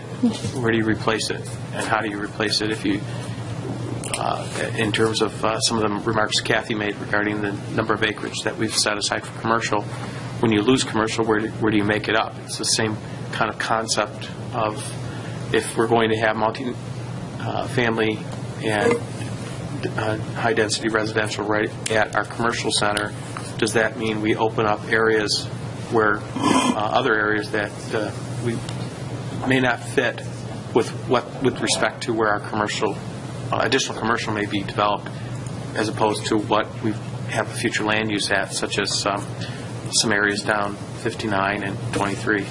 So those are all legitimate concerns. But again, I think this board should really be open-minded. We want people to be successful. But at the same time, we understand that there are issues of property rights that are always that need to be considered when you're looking at a new development such as this, as well as the interests of the township and the public health and safety of the township. So I don't really have anything else. Okay. Thank you. Clerk Shofu? I would have the same concerns about the commercial long-term. The market study that they had in the thing, in their proposal, was showing a population increase from 2015 to 2020 of like 500 in population and 200 units. We know we're going to have more units than that. Just if the Mayberry project goes through, there's a potential for 450 units over the course of the 5-year period that they're going to phase in. If you add your units in, if anyone else does a major residential proposal and some of the existing lands we have, we're going to need the commercial space. And if we give up this commercial space, we're going to have to find that somewhere else, and we're going to wind up extending it down M59 somehow and ending up looking like what we don't want to look like. So again, for me, it's a long range type thing. I think I agree with Joe. I think your project's very nice. I think it's something that may be needed in Hartland, but it just doesn't seem to fit that commercial piece of property for me. Trustee Harper? Most of the things that I wrote down have been touched on, but just to repeat, the water sewer issues are have to be addressed. The traffic, of course, and I know you can't answer any of those right now because the studies have not been done. Another thing, and this is addressed by the fire marshal, is you're going to have a 3-story building. We've got this platform truck that if you considered the way you laid this out, the roads could handle that particular piece of equipment because there's certain turning radiuses in order to get to these apartments they're going to have so they can get that truck in and out. Those things will have to be at least looked at. What really touched me in this whole idea of this whole project here is what Joe has said about, be careful what the public's asking for because they might not like a commercial project that goes in there that meets, all our requirements, whereas a residential area with, open green space, the way it's laid out, is a very nice-looking proposal. Okay, when I look at it, I thought, that looked, halfway decent. With the caveat, we have to look at the traffic and the impact it's going to have on the community. So I am not opposed to the project as proposed. I, got to have all these other questions answered, but I'm keeping an open mind as far as this project is concerned. Anybody have any other final comments? My final remark would be that, and I think I stated it earlier, it's been stated several times, I am very concerned about the long-term impact of that being not commercial. And if you take the 4 quadrants of our community, there's commercial in every quadrant for kind of a reason, because a lot of people that live down there don't want to have to come over here, and vice versa, for their daily goods and that type of thing. And as we continue to grow, most likely I think Joe Petrucci mentioned that we'll continue to grow. And we don't see anything that's not leaning that direction right now, not only for Hartland Township, but if you go to Osceola and Howell, and even towards Milford, the same type of things going on. So those are the concerns that I currently have. Can I ask a question, though, before we end this? Sure. I'd like to ask the question, why did you pick that piece of property? Mm-hmm. Out of all the properties that we have, why did you pick the one that would be a problem for some of the people that are involved with this? Well, we had a broker that brought the property to us, and it appeared to be a good piece of property for the type of community that we built. It's a great location. It's a nice community. Do you build complexes that aren't quite as large, or are your typical complexes that big? Our typical complex is about this size. We try to build about 400 units minimum. Okay. We build them anywhere from 400 to, like the Harbors is 2,300 apartments. Just a large community. That's yeah. Any final comments? I would just like to say that I recognize that there were many residents who were at the Planning Commission meeting last week, but also submitted written comments, and I appreciate their input. I think there were 2 major points that many of them brought up. One of them was the traffic, which we've already talked about a lot tonight, that they recognize that it's already a bad situation and it would only get worse. Excuse me. Part of that might be because they don't realize that studies need to be done and accommodations made to handle the additional traffic. But nonetheless, that was one of their points. And the second thing that I saw quite common was that they have moved to this township, some of them 5 years ago, or even as recently as 1 or 2 years, and some of them for 15 and 20. But they specifically chose this community for the open space that we have and for the school system. Were the two primary points. And so I wanted to say we've reviewed those and we appreciate the comments that were submitted.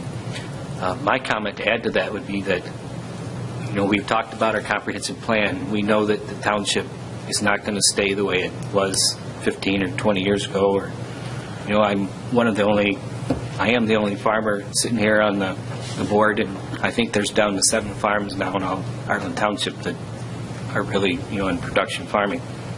So recognizing open space is important. We need to, I think, follow our comprehensive plan and try to keep the commercial where it's most logical. And I'm trying to, put myself, you think there might be 877 to 900 residents in this. Personally, I would not want to live within 300 yards of US 23. I currently live 2 miles from US 23, and you can hear the roar of the traffic all night long. So putting myself in those people who could potentially live there, I don't think it's a good place for residential. I'd rather see a movie theater or something that's quiet all night and closed. So I had that. Thank you for coming. Okay. Thank you for your consideration. Anything else this evening? And on behalf of the board, I'd like to thank you for bringing your proposal in front of us. And thank you. I think you heard. I'm sure the staff will be around for additional questions that you may have in the future. Okay. Thank you very much. Thank you. Thank you. As we've discussed on our agenda, we'll open this up to some public comment.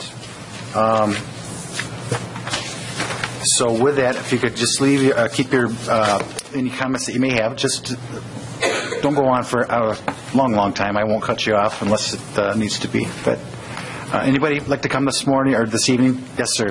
Could you please come up to the microphone and state your name and address? Thank you very much. Thank you. I don't need the mic, but People at home can't hear you without it. Yeah. no, they probably can. My name is Mark Roberts. I moved here in 2001 with my family, and I work in Dearborn, Michigan, and like many other professionals in the area, have adequate compensation that is characterized by your income levels. And I came here because the school district, and it's away from other things. The openness and the fact is I'm willing to drive somewhere for some of those services. I don't need it in my own backyard. Some of the changes you're talking about, I understand will change over time. You can't stop progress, but you can mediate its rate of change and the style of its change. My wife actually wanted me to come here. She actually wrote a letter, which hopefully you put in the record last time. But I have lots of concerns about this. So there's lots of assumptions. I believe that their occupancy rate for the number of individuals per unit is probably flawed because I work with lots of young professionals. I've worked for Ford Motor Company, little company, slightly bigger than theirs. And we hire lots of those people who have good incomes and good jobs, just like GM and other folks. And I work with lots of IT folks. I'm an IT security guy. And they wouldn't live out here unless they're here with a family. Right. There's no way any single person I know, male or female, is going to live out here because they want to drive to Flint. Well, not many people want to go to Flint anyhow, but you look at where the job centers are. This is a place where people who are willing to drive farther. I know young people have moved out here to Livingston County. I've encouraged them. They're all ones that are looking to get started in family. No, I don't know of any singles that. Matter of fact, all the singles I know flee instantly because they want to live somewhere there's exciting to do, and that's not. The commercial we have is never going to offer that. But that's okay for me. It's a great place to raise a family, great educational opportunity. I have a question about sewer and water. I think you're, from a planning perspective, working at a slightly larger company, I'm a little astounded that some of these things are considered later in the process that to me would be early deciders to go or no go. It's kind of like, well, we don't really know if somebody's going to buy the car, but let's worry about that later, and we'll design it now. That's what some of your, nothing personal, some of your organizational steps seem like that, and that's a little awkward. But I have concerns. What about my wife writes, this is about police. So we don't have our own police force. We had an agreement that we didn't manage to somehow keep in status quo with the sheriff's department. So what happens when you add this number of people in that area? What happens to Cheryl Stockwell? Are they going to be comfortable with that density of people living that close? Adding that road through from Sheriff's Stockwell, that won't solve anything because you've just flooded it with all the people in the neighborhood. So any progress you've made for Sheriff's Stockwell will be negated by the number of people living in that community. And as you already pointed out, there's the community that started behind Kroger and didn't quite finish. It's like, so shouldn't we try to get somebody to finish what they started before putting a new one in? And you've already beat to death the commercial thing. I won't even raise that, but I have the same concerns. So those are the major ones. I also brought fire. Do we have adequate capacity for that? And even if we don't get our own police department, how do the sheriff guys in the back feel about, coming this way? I've always been very happy with what we've had for law enforcement, but I don't know how that would play out with this density people and that close to commercial too. There's challenges when you have mixed mode use of commercial and residential, and they stated lots of other developments, all of which they described, I believe you'll find, are much closer to centers of population and employment and other commercial areas, and that's, I think, decidedly different than Hartland. And the relationship to those, I bet you none of those are right behind the corner that is a major commercial center. So I think that many of their stated observations of past experience are not valid in this case, and I think it'd be good to do that. And I do threat modeling, so it'd be cool if some of these folks would do some of the threat modeling, both on environmental, people density, schools, and the rest, and laid out, okay, we've looked at all the possibilities, and here's the things in play, and here are the mitigations. And yes, this is not just for IT. This works for everything in life. So, and you all do it. When you go to get in your car, drive somewhere, you do threat modeling. So they should have to do it too. I guess that's sufficient. Thank you. Anybody else this evening? Good evening. Hi there. My name is Mark Zerlag. I'm with the Thomas Duke Company. I represent Lakeside Oakland Development, the owner of the 35-acre piece on the corner. First of all, I just want to let everybody know the Tigers are winning 4-0. Okay. We have been involved in marketing that parcel on the corner for the better part of 20 years. We have done dozens of conceptual site plans with specific boxes retail users on the plan take to them to get their, to try to entice them to come to this particular location. And over the period of time, we've had 0 offers. We've had interest from people that want some of the smaller commercial on the corner, some of the smaller commercial in a neighborhood type center that could front M59. But in terms of the mass that it would take to build and develop a 60-acre parcel, those people have not expressed any interest. And it's, like I said, we have a pretty decent sample size over a better part of 20 years. We have had strong interest from multifamily developers, and as I mentioned at the Planning Commission, Edward Rose Company was somewhat handpicked out of the bunch because, one of the main things was their willingness to do a mixed-use development and leave the M59 corridor commercial intact.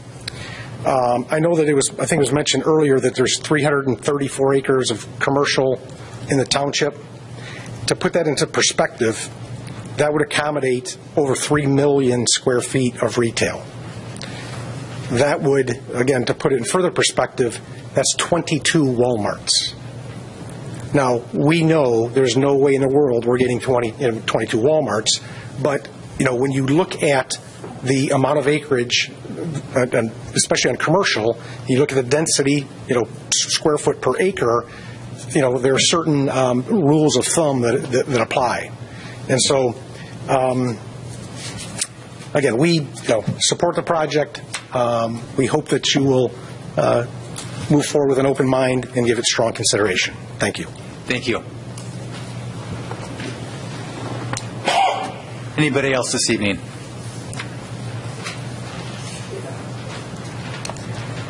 Good evening.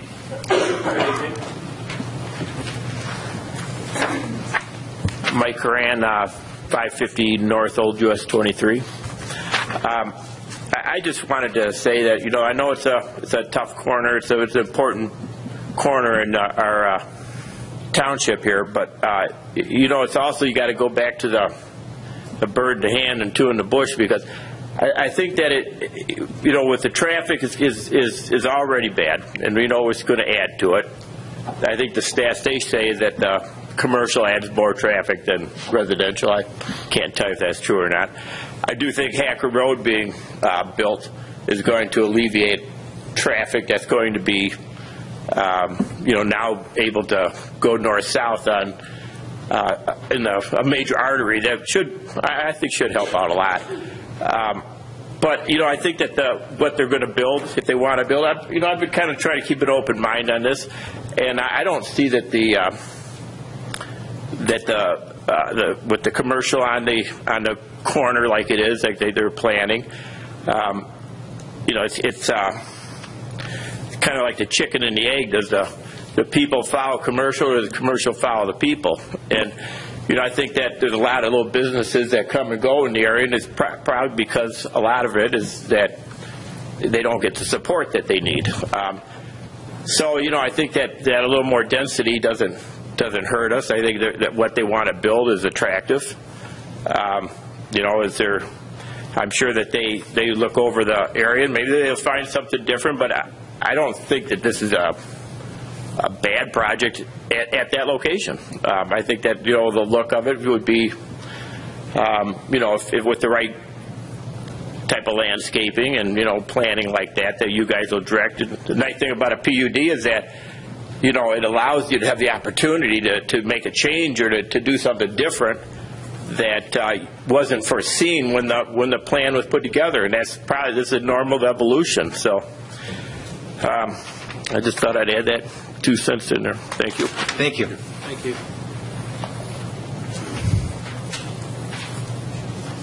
Anybody else this evening? Again, thank you. I'm sorry. Good evening. Good evening. My name is Gianni Kazan, 1700 Deanna Drive.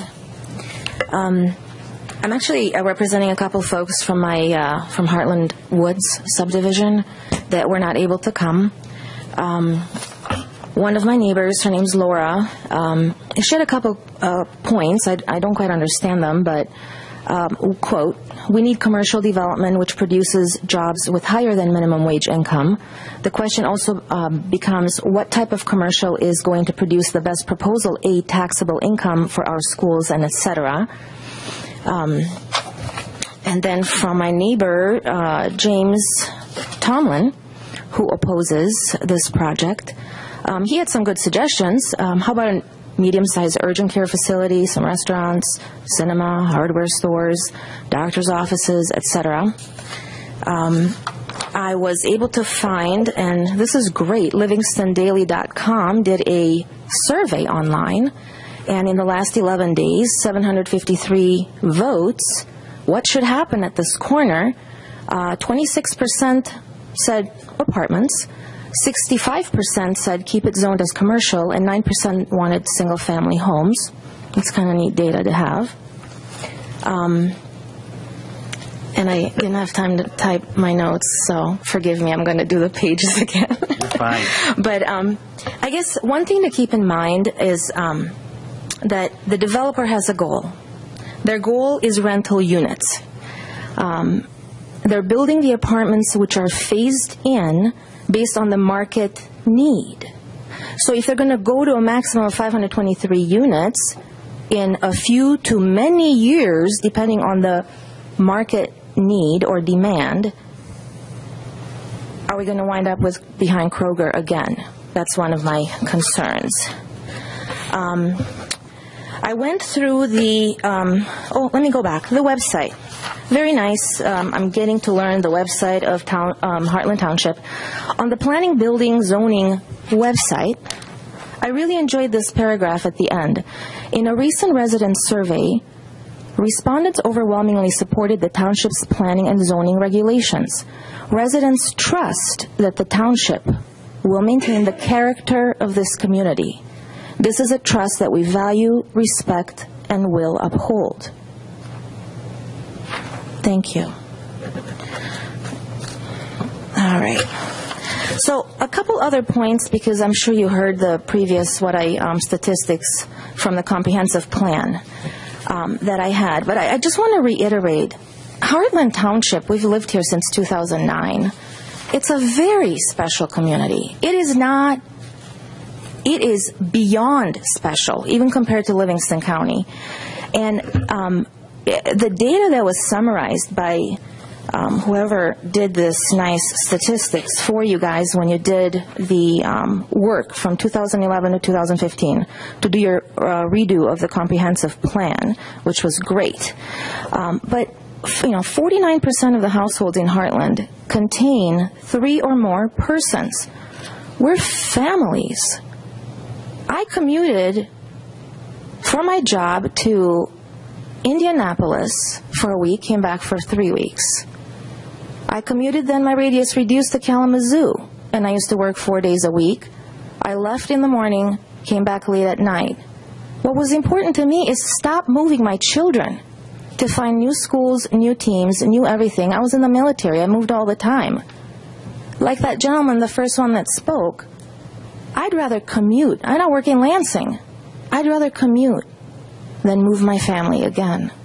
We're 81% single-home families here. So the township of Hartland has the highest income of the entire Livingston County, 17% above the rest.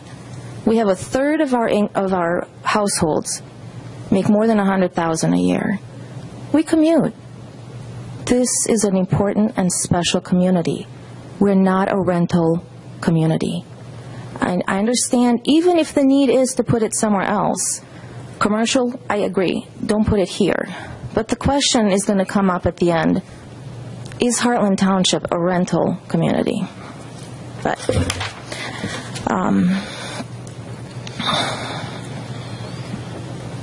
87% of the housing units in Hartland Township are owner-occupied. And even in here it says it's a very high ownership rate. The national home ownership rate is 65%, 87% here. I'm just trying to point out, if we're trying to keep Hartland the way we are as a community, we need to do that. Anyway, the rest was discussed. So I hope, I understand the idea of keeping an open mind, but I think an open mind is to what the residents want. It's our community. And I appreciate everybody's input, but I think, if somebody comes up and they fit all the demands of the ordinances for a commercial, I'm new to this, so I don't understand the regulations, but if they do come up with a whatever box something to build and they fit all the T's and dot the I's, does that mean you have to vote for it? If all the residents or grand majority say we don't want it here? Yes. Yes. The trouble is they will take you to court, and they do have rights. So That's how Oak Ridge Apartments look the way they do. Yeah, Oak Brook, yeah. Because the board tried to fight it, and the court said, no, the apartments are going to come, and this is what you're going to get. You cannot zone out, for example, like there are many communities that have tried to zone out manufactured housing and so forth, or affordable housing is another word. You cannot do that. We can't. There are rules that we have to have. The other thing you got to keep in mind is, and why I mentioned the open mind is the fact that you put yourself in the position of a property owner, not a developer, but the property owner. The property owner is someone like Matt here, who's a farmer, and he would love to farm his land forever, but many of these farmers have invested that, and eventually they want, for lack of a better word, cash out and develop their property. That's the natural course of and fundamental to our basic existence here in the United States and our freedoms is to be able to do certain things with our property. Government is limited as to what it can do with respect to one's property. We can zone. We have to do it within the limits of the law, and we can't. But we cannot. There are restrictions on what we can do. And so, for example, there's a lot of folks who say things like, "Well, I'd like to have a movie theater. Or I'd like to have this restaurant come. Why do we have to have another fast food restaurant?" We don't get to make those decisions. Those are property rights decisions of the people that come here. We can zone where commercial is. We can zone where multifamily can be. And we can do a lot of those sorts of things. And the purpose of the PUD, which was explained earlier, is one of the ways in which we have, it's a give and take between the developer and the community. And a lot of times, the PUD is our only way to make sure that certain standards that we can give and take and negotiate in terms of what can be on a site. Now, are the procedures, perfect? Absolutely not. I can tell you, though, as Joe Petrucci mentioned, 4 of us now, I think, have all been on the Planning Commission at one point in time. And prior to the current zoning ordinance that you see that we have here, that's been revamped considerably over the last 12 years. And as a result of that, hopefully we never have a situation like Oakbrook Apartments, or for that matter, I believe Mill Point was another lawsuit that was placed there. That was actually, at one point, that was supposed to be an area where a manufactured home development was going to be located. And so what we have done is I think we have a very good ordinance, as you mentioned. And we require many, architectural standards, high expectations with those who are building in our community. And we welcome that, and they welcome that. It's a give and take. Folks talk about that, the Walmart. There for a variety of reasons why Walmart may have left or whatever. But I will tell you, that's one of the best looking buildings you would ever have in the township. It even looks good empty, doesn't it? We could use a church. Large big box stores look like. And that's largely because of the work of the Planning Commission and what they do. They are some of the hardest working people that don't get paid enough to do the jobs that they do. They are very methodical, and they understand that there are laws that they have to follow. And as while we can make certain subjective opinions, we have to remain objective under the law. And so I just want, But that's why we got Walmart. People didn't want it. People told us they didn't want it, but they put the building in a commercial area. And like Joe said, we worked a PDE to get it the best it could be, but we really could not say no. I understand. And I think then, if I might suggest that we stick to the plan, which looks very good to me, and, what do I know? I'm a beginner at this, but I will be more involved. But as far as Walmart, I can tell you I stopped shopping there a long time ago because, frankly, that's the free market capitalist system kicking in. And, I have my own reasons to have boycotted, which it was. But I'm just saying, I have no pity because we want people that, will succeed. So thank you for your comments. Thank you. Not to end it. Anything else from anybody this evening? Thanks for everybody for coming, and you all have our email addresses, so keep the comments coming, and appreciate everybody's input from who's here tonight, and also all those that either phoned in or dialed in, and let us know their opinions, because we like to hear from our residents as to what the issues are. I mean, we can't live in a vacuum. Did you have a comment? I have one more question for James that I'm sure he can't answer, but I'm going to task you with this, please. Another comment that was commonly made by the residents in the written emails that I've seen was they were concerned about the school system being overtaxed with additional pupils. So can you check with the school and see what their estimates are in terms of future enrollment? I believe, I'm pretty sure that the class that are sophomores right now is the largest class that Hartland has ever had.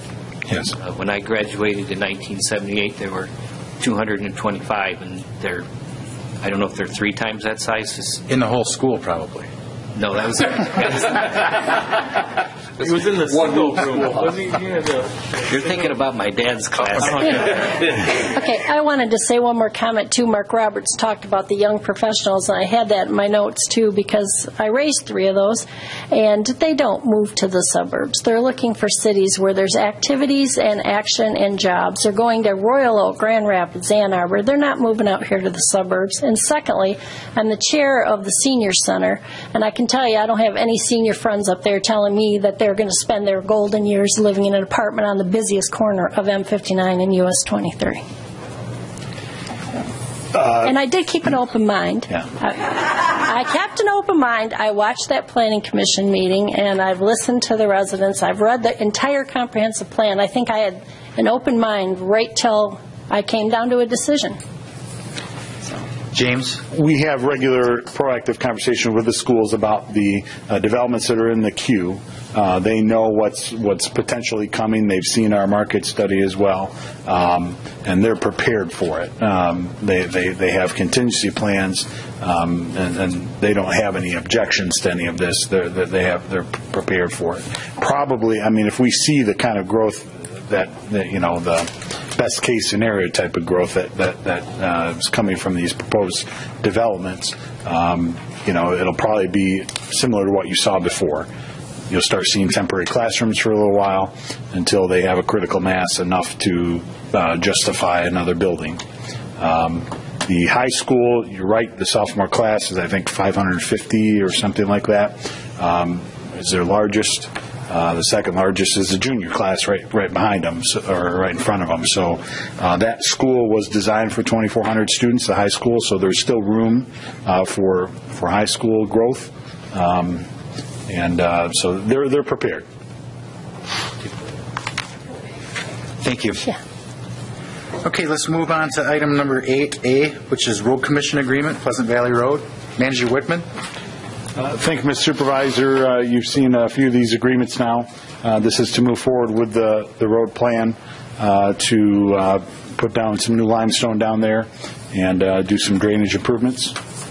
Have we inquired about whether or not the county can look, or the county road commission can do a little bit more on there? I mean, it's not just about gravel. It's got to be about drainage. That road is horrible.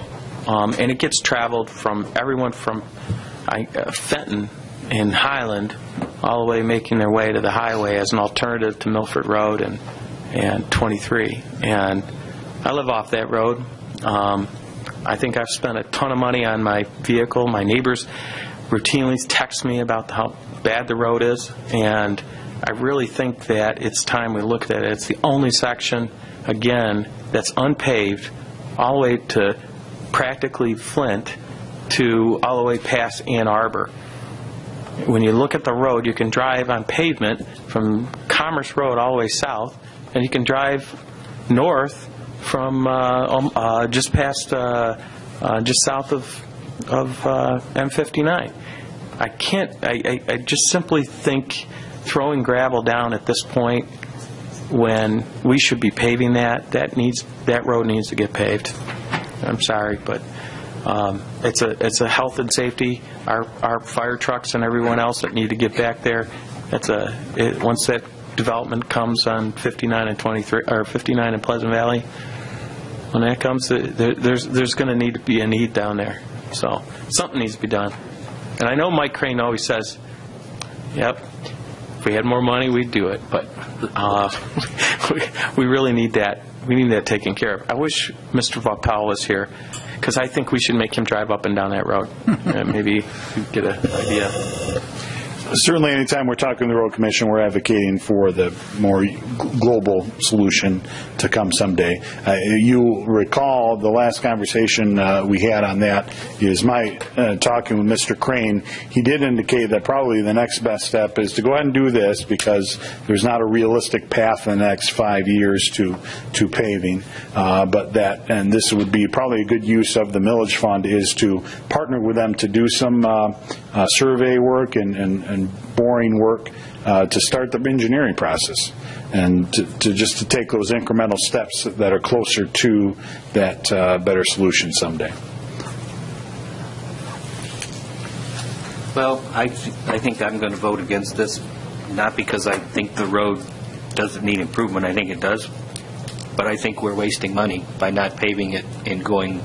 I think we need to postpone this work until we can get a buy-in from the Mill Point developer. They're supposed to be providing community input. Mayberry. And, the best thing they can do for our community is to assist in the pavement of that road. So I think we should not take any action on this year until we have further discussions with the Road Commission and that property owner. I think we are missing an opportunity to make something happen using the funds that we have available. So I'm going to vote against it. Was this project moved up, or was this in the wheelhouse from? This is all part of the road plan. This was part of the road plan. Yep, and this is well within the budget that was set aside for it. Of course, by no means is this the ideal solution. This does fit the budget that was assigned for it to do the best we can, as we've demonstrated we already have done with the other gravel road projects. You know, Road Commission has stepped up and helped with some drainage improvements and other things to do the best we can with those dollars. It's the pleasure of the board on whether you want to move forward with this project or not. I'm voting for it. Me too, yeah. Because I got to drive it. That's right. I'll move to authorize the supervisor and clerk to execute the project agreement for Pleasant Valley Road improvements with the Livingston County Road Commission. Support. Motion by Treasurer Horning, second by Trustee Kalani. Is there any discussion?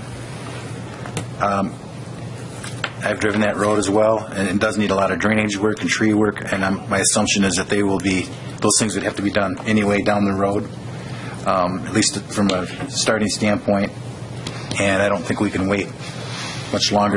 It was determined by the task force, correct, as a priority, so I'm going to support it. But that drainage is the key to that road, really is. I mean, it's what washes out.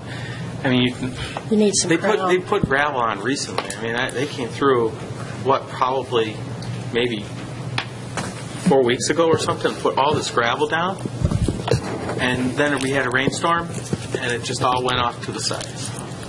If I could, just real quick, the gravel overlay that you saw, they're very limited because of the frost laws, what they can pull up.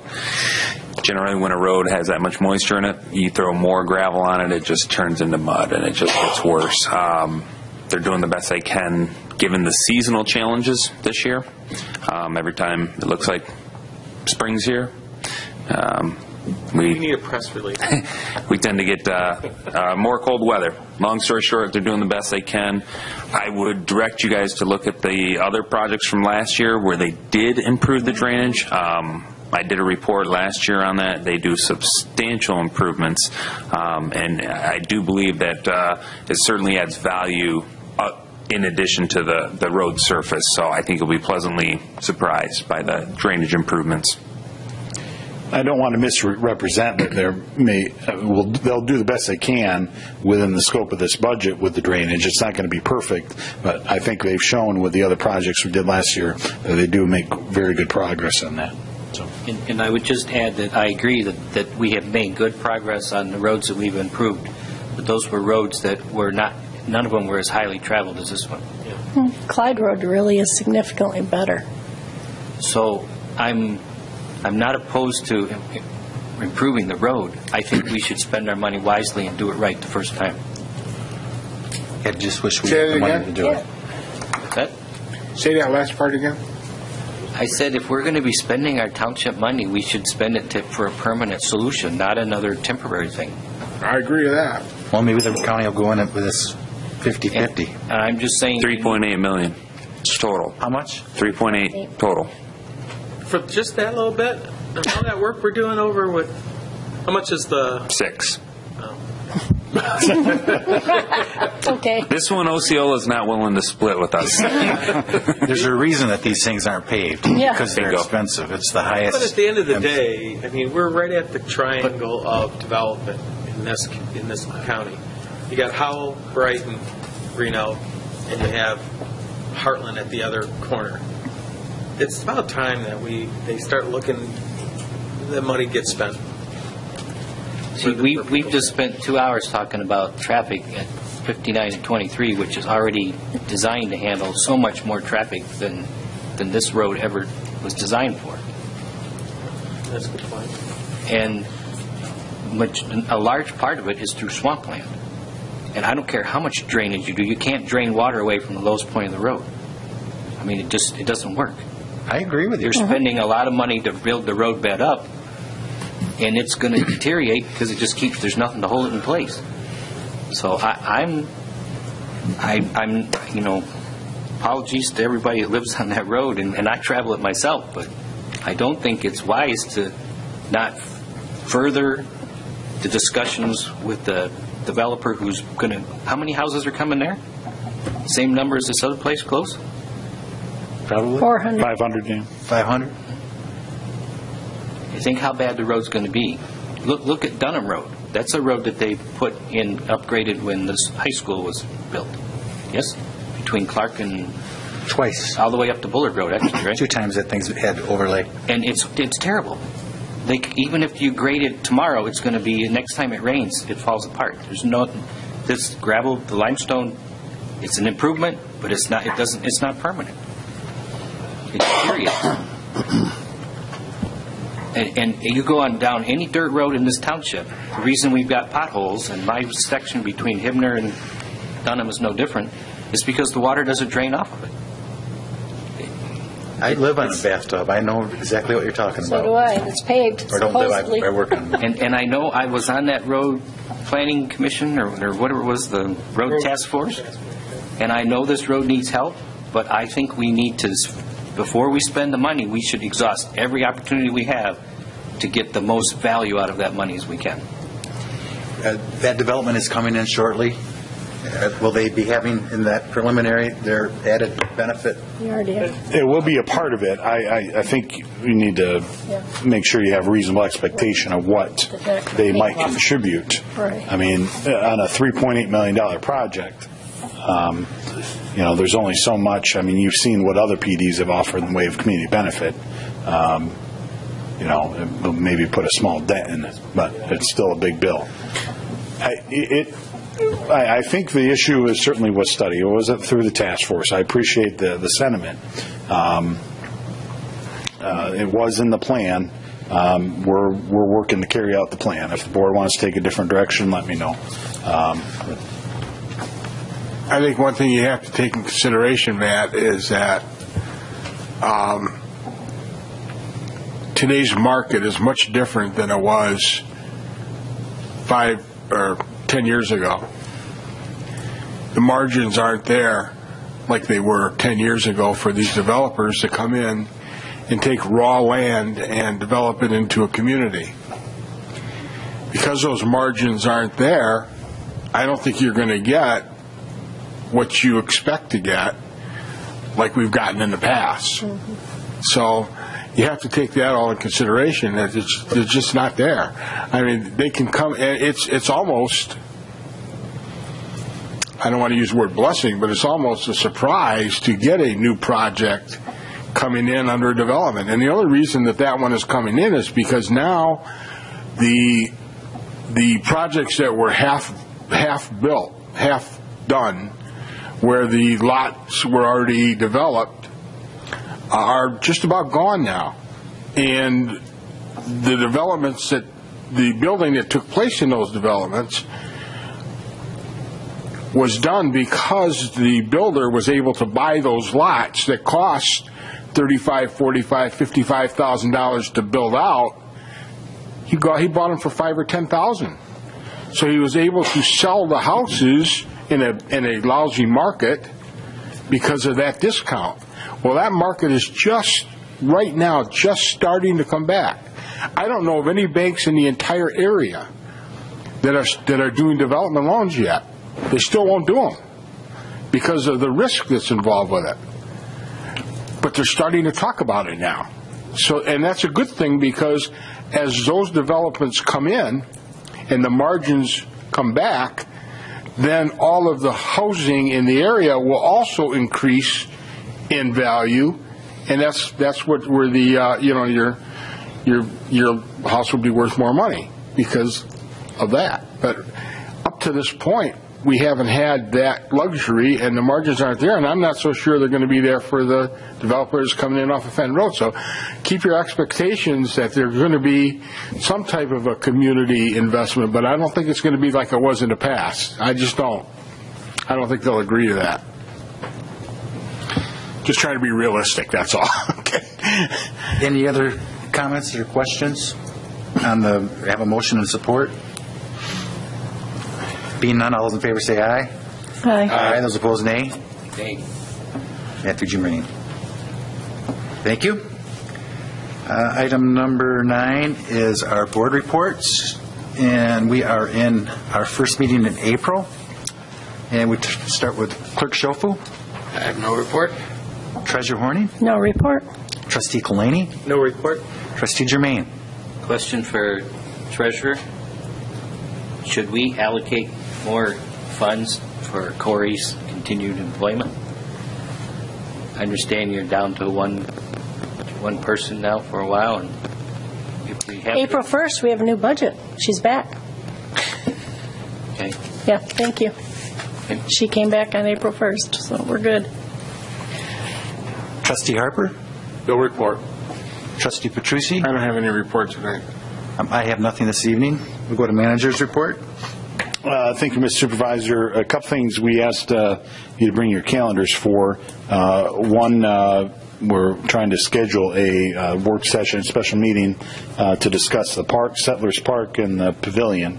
The administrative committee talked about the merits of maybe doing that. That would probably take a few hours to get through, and maybe dedicating a Saturday morning to that, so we could address the issue from beginning to end. Are there, and there was one particular Saturday morning I think came up, was the 16th. That's a couple of weeks out. Does the board have any thoughts on that? On that idea? Would that work? Would it be like starting on Saturday morning, say at 8 or 9 o'clock, and be done before noon? It's up to the board. That's the idea. The thought was, and maybe the administrative committee can elaborate. The thought was we could meet one time, get this thing done. Yeah. I don't disagree with that at all. Fresh. I'd be willing to come in. Or not fresh. Start at 8, be done by, that was our goal. I don't have any problem with it. Let's get it Glenn? done. I've got a commitment that starts at 4 a.m. for an hour. You'll be up and you can get the coffee and donuts. I get the coffee and donuts for you. Okay. Larry, are you good? I'm good. You're going to be up. Matthew? Yes. Joe? I'll probably up at 5:30, yeah. Kathy? Yeah, I can forego. There's a senior breakfast going on at 9. Okay, 8 o'clock on the 16th. Parks and Rec. Pardon me? 8 o'clock. 8 o'clock? On the 16th, and we'll meet in that back room, and I'll bring something. A big pot of coffee. Yeah. The other thing was the joint meeting with the Planning Commission. The board asked for other dates other than Thursdays. They offered up some Tuesdays this month, next Tuesday and the fourth Tuesday, the 26th. I believe there was some conflicts on the 12th, so looking at the Tuesday, the 26th, is a potential for a joint meeting with the Planning Commission.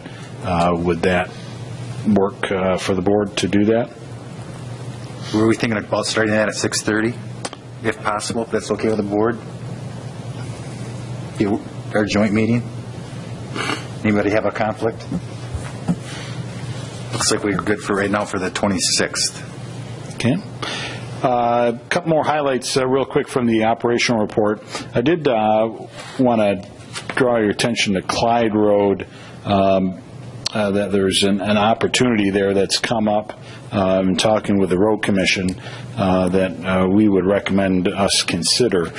When we put together that road plan, Clyde Road was on the list for some pavement treatment there from Cullen Road or around the overpass to where the pavement ends there east of the interchange. And the Road Commission is offering that if we do another chip seal treatment, which it's been 4 years, I think. 2012. 4 years since last chip seal treatment was done there.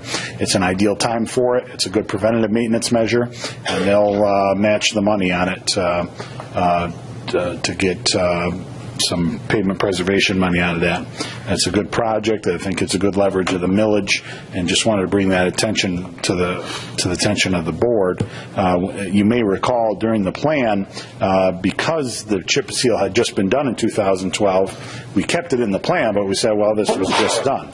Well, they're offering to do it as an ideal maintenance prevention step and match some money on it. So does the board have any thoughts or objections to that? Because we'd like to give an indication that we'll accept their match and bring an agreement back to the board. I support that. Mm-hmm, me too. Anybody not support that?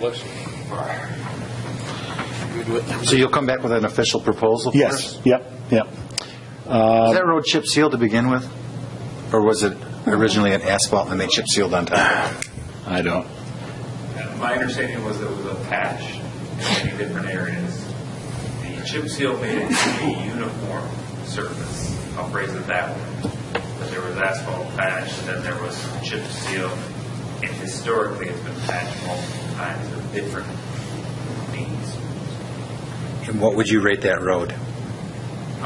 It's in pretty good condition right now. Unfortunately, chip seal does not have the lifespan of your asphalt did. So I understand, but we're putting that much into some drainage on another road that we just had a half-hour debate on. And here's one that you can chip seal it.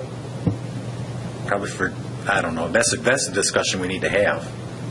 Can you chip seal a road?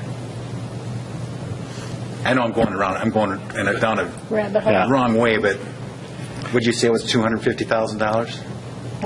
Yeah, $200,000 with a 50% match, so we would essentially be $100,000. Which is less than what we had put in the plan for that. And generally speaking, chip seal works if you have good drainage. That stretch of Clyde generally has good drainage. So you don't need any formal action. No, I just want to make sure we're not barking up the wrong tree from the board's perspective. So formal action yet to come. I did want to also note that we did get the